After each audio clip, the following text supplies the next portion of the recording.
ஓம் சாந்தி. 31/3/2025 காலை முரளி. முரளியின் சாரம்.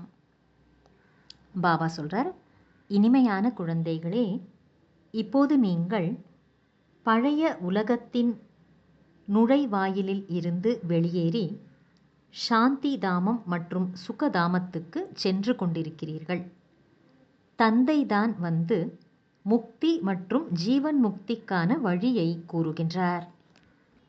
தற்சமயத்தில் அனைத்தையும் விட நல்ல செயல் எது? பதில்: அனைத்தையும் விட நல்ல செயல் என்னவென்றால், மனம் சொல் செயல் மூலமாக குருடர்களுக்கு கைத்தடி ஆவதாகும். அதாவது, மூன்றாவது கண் இழந்த குருடர்களுக்கு கைத்தடியாகி வழிகாட்டுவது ஆகும். மனிதர்களுக்கு வீட்டிற்கான, அதாவது முக்திக்கான மற்றும் ஜீவன் முக்திக்கான வழி கிடைத்துவிடும் வகையில் அப்பேற்பட்ட எந்த மாதிரியான வார்த்தைகளை எழுதலாம் என்று குழந்தைகளாகிய நீங்கள் ஞான சிந்தனையை செய்ய வேண்டும். ஞானக் கடலை கடைந்து மனனம் செய்ய வேண்டும். இங்கு அமைதி மற்றும் சுகமான உலகத்திற்கு செல்வதற்கான வழி கூறப்படுகிறது என்பதை மனிதர்கள் சுலபமாக புரிந்து கொள்ள வேண்டும். ஓம் சாந்தி. மந்திரவாதியின் விளக்கை பற்றி நீங்கள் கேள்விப்பட்டிருக்கிறீர்கள் தானே? அலாவுதீனின் விளக்கு அல்லது மந்திரவாதியின் விளக்கு என்னென்ன காண்பிக்கிறது? வைகுண்டம், ஸ்வர்க்கம், சுகதாமம் இவற்றை காட்டுகிறது. விளக்குக்கு பிரகாசம் என்று கூறப்படுகிறது. இருள்தான் இருக்கிறதல்லவா? இப்பொழுது இந்த பிரகாசத்தை வெளிப்படுத்துவதற்காக குழந்தைகள் கண்காட்சி, மேளா ஆகியவற்றை நடத்துகிறார்கள். அதிகமான செலவு செய்கிறார்கள். தலையில் அடித்துக் கொள்ளுகிறார்கள். பாபா, இதற்கு என்ன பெயர் வைக்கலாம் என்று கேட்கிறார்கள். இங்கு மும்பைக்கு கேட்வே ஆஃப் இந்தியா என்று கூறுகிறார்கள். கப்பல்கள் முதலில் மும்பைக்குத்தான் வருகின்றன. டில்லியில் கூட இந்தியா கேட் உள்ளது. இப்பொழுது இதுவோ நம்முடைய கேட் ஆகும். கேட் ஆஃப் முக்தி அண்ட் ஜீவன் முக்தி. முக்தி மற்றும் ஜீவன் முக்திக்கான 2 நுழைவாயில்கள் உள்ளன அல்லவா? எப்பொழுதுமே 2 நுழைவாயில்கள் இருக்கும். இன் அண்ட் அவுட், உள்ளே வெளியே என்று எழுதப்பட்டிருக்கும். ஒரு வாயில் வழியாக வருவது, மறுவாயில் வழியாக வெளியேறி செல்வது. இங்கேயும் அதுபோலத்தான். நாம் புதிய உலகத்திற்கு வருகின்றோம். பிறகு பழைய உலகத்திலிருந்து வெளியேறி நம்முடைய வீட்டுக்கு சென்று விடுகிறோம்.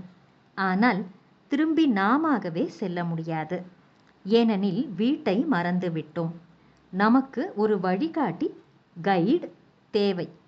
அவரும் நமக்கு கிடைத்து விட்டார். அவர் நமக்கு வழியை கூறுகின்றார்.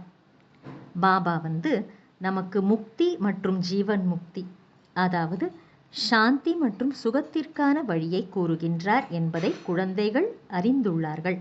எனவே கேட் ஆஃப் சாந்திதாம், சுகதாம், சாந்திதாமம் மற்றும் சுகதாமம் செல்வதற்கான நுழைவாயில் என்று நீங்கள் எழுதலாம். நல்லது. தாரணைக்கான முக்கியமான சாரம். 1. மனம், சொல் மற்றும் செயலால் ஒருபோதும் கோபப்படக்கூடாது. இந்த 3 ஜன்னல்களின் மீது மிகுந்த கவனம் வைத்துக்கொள்ள வேண்டும். வார்த்தைகளை அதிகமாக பயன்படுத்தக்கூடாது. ஒருவருக்கொருவர் துக்கம் கொடுக்கக்கூடாது. 2. ஞானம் மற்றும் யோகத்தில் மூழ்கியிருந்து கடைசி நேரத்தின் காட்சிகளை பார்க்க வேண்டும். தனது அல்லது மற்றவர்களுடைய பெயர் மற்றும் ரூபத்தை மறந்து நான் ஆத்மா என்ற இதே நினைவுடன் தேக உணர்வினை நீக்கிவிட வேண்டும் அல்லது முடித்துவிட வேண்டும். வரதானம். அன்பு என்ற அம்பின் மூலமாக அன்பினால் காயத்தை ஏற்படுத்தி அன்பு மற்றும் பிராப்திகளை நிரம்ப பெற்ற லவ்லீன் ஆத்மா அதாவது அன்பில் தோய்ந்த ஆத்மா அல்லது அன்பில் மூழ்கிய ஆத்மா ஆகுக. அன்பு என்ற அம்பு மூலம் அன்பினால் காயத்தை ஏற்படுத்தி அன்பு மற்றும் பிராப்திகள் நிரம்ப பெற்ற அன்பில் மூழ்கிய அல்லது அன்பில் தோய்ந்த ஆத்மா ஆகுக. பாபா என்ன விளக்கம் சொல்றார் அப்படின்னா, லௌகீக வாழ்க்கையிலும் கூட ஒருவர் யாருடைய அன்புக்காக வசமாகி விட்டார்கள் என்றால் அவர்களுடைய கண்கள் மூலமாக, முகத்தின் மூலமாக, வார்த்தைகளிலும் கூட இவர் காதல் வசப்பட்டுள்ளார், அதாவது இவர் யாருடைய அன்பிலோ மூழ்கி இருக்கின்றார் என்று சொல்வார்கள்.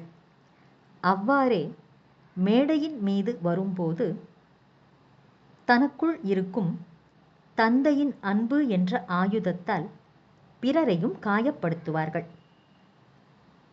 சொற்பொழிவுக்கான கருத்துக்களை சிந்திப்பது மற்றும் நினைப்பது இவை சொரூபம் ஆவது அல்ல.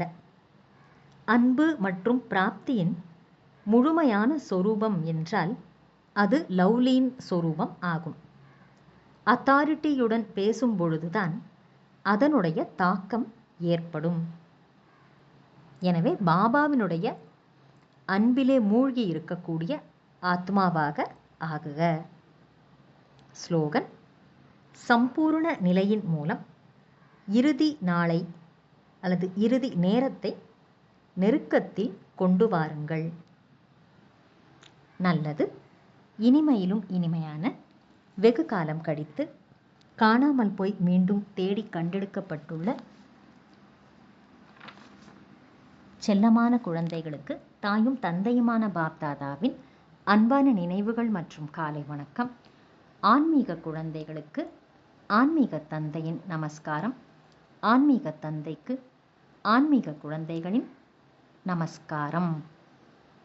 இன்றைய அவ்யக்த சமிக்கை: சத்தியம் மற்றும் பண்பாட்டின் கலாச்சாரத்தை தனதாக்கிக் கொள்ளுங்கள். அனைவரும் இவ்வாறு புரிந்து கொள்ளுகிறார்கள். என்னவென்றால், இவரும் ஒருவர், அதாவது இந்த பாபாவும் ஒருவர், ஆனால் இவரேதான் அவர் என்றும் இவர் அந்த ஒருவரேதான் என்பதையும் புரிந்து கொள்ளவில்லை. இந்த குழப்பத்திற்கான புதிரை இப்பொழுது நீங்கள் இந்த புதிருக்கு விடை கொடுத்து விடுங்கள். இப்பொழுதோ மற்றவர்களும் இருக்கிறார்கள், இங்கும் ஒருவர் இருக்கின்றார் என்ற அளவுக்குத்தான் அவர்கள் புரிந்து கொண்டிருக்கிறார்கள். ஆனால் இவர் ஒரே ஒருவர்தான் என்ற அம்பினை இப்பொழுது நீங்கள் அனைவரின் மீதும் அந்த அம்பை அல்லது பாணத்தை செலுத்துங்கள். பூமி அல்லது களம் உருவாக்கப்பட்டு விட்டது மற்றும் உருவாகிக் கொண்டே போகும். ஆனால் என்ன அஸ்திவாரமோ புதுமையோ அல்லது விதையோ, இதுதான் புதிய ஞானம் ஆகும். புதிய ஞானமே விதை ஆகும். தன்னலமற்ற அன்பு ஆன்மீக அன்பே ஆகும். இதை அவர்கள் அனுபவம் செய்கிறார்கள். என்றாலும் இப்பொழுது அந்த அன்புடன் கூடவே ஞானத்தின் அத்தாரிட்டி அல்லது அதிகாரம் உள்ள ஆத்மாக்கள், சத்தியமான ஞானத்தின் அத்தாரிட்டி உள்ளவர்கள் நாம்தான் என்பதை வெளிப்படுத்துங்கள். அப்பொழுதுதான் தந்தையின் வெளிப்பாடு என்பது நிகழும். நல்லது. ஓம் சாந்தி.